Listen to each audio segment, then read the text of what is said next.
شهر رمضان الذي أنزل فيه القرآن.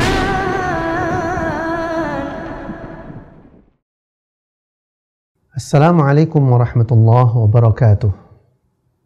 الحمد لله الذي أنعمنا بنعمة الإيمان والإسلام.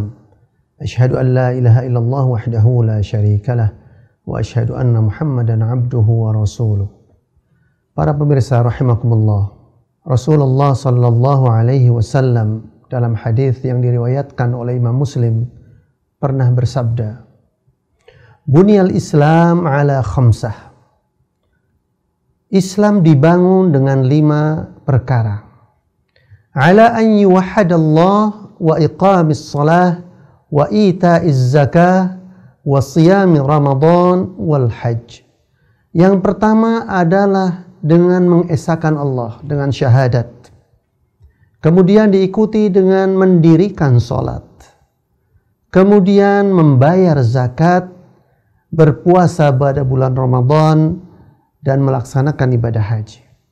Para pemirsa yang dirahmati Allah, jadi zakat adalah bagian yang utama dari berdirinya Islam.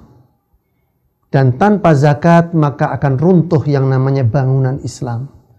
Itulah mengapa Abu Bakar As-Siddiq radhiyallahu an ketika menerima para pemimpin kabilah yang diantaranya meminta dispensasi agar boleh tidak membayar zakat. Ada yang datang agar boleh tidak melaksanakan sholat. Ada yang minta untuk kembali kepada keadaan semula, yaitu zaman jahiliyah. Maka Abu Bakar As-Siddiq marah besar terhadap permintaan-permintaan itu, khususnya permintaan untuk tidak membayar zakat dan mendirikan sholat.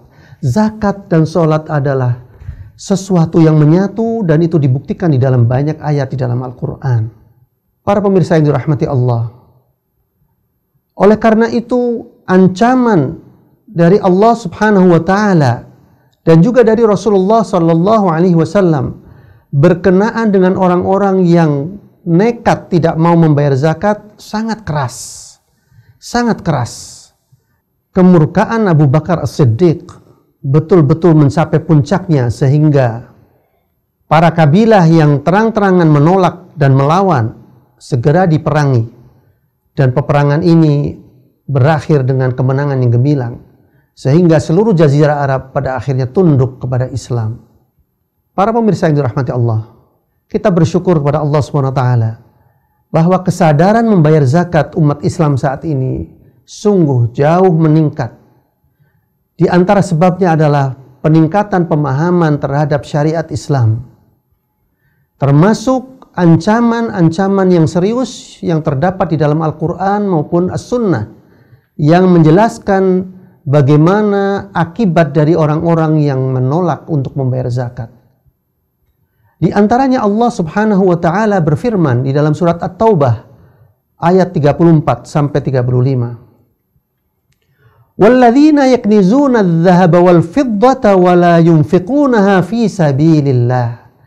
Dan orang-orang yang menyimpan emas dan perak dan kemudian tidak menafkahkannya di dalam jalan Allah. Fabashshirhum bi'adzabin alim. Beri kabar mereka dengan ancaman siksa yang sangat pedih. Yauma yuhma 'alaiha fi nari jahannam, yaitu ketika emas dan perak kemudian dibakar di neraka Jahannam.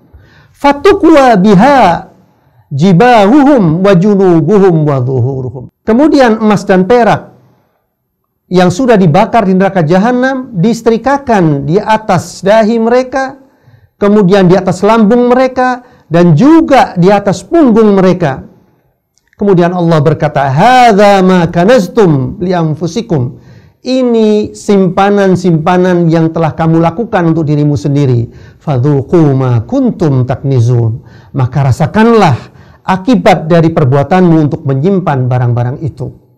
Para pemirsa yang dirahmati Allah, semoga kita termasuk orang-orang yang berhati-hati di dalam menafkahkan harta kita di jalan Allah. Ingatlah, kalau kita telah mencapai nisab, telah datang waktunya yaitu haul, maka bayarlah, karena itu hak Allah, bukan hak kita sama sekali. Wassalamualaikum warahmatullahi wabarakatuh.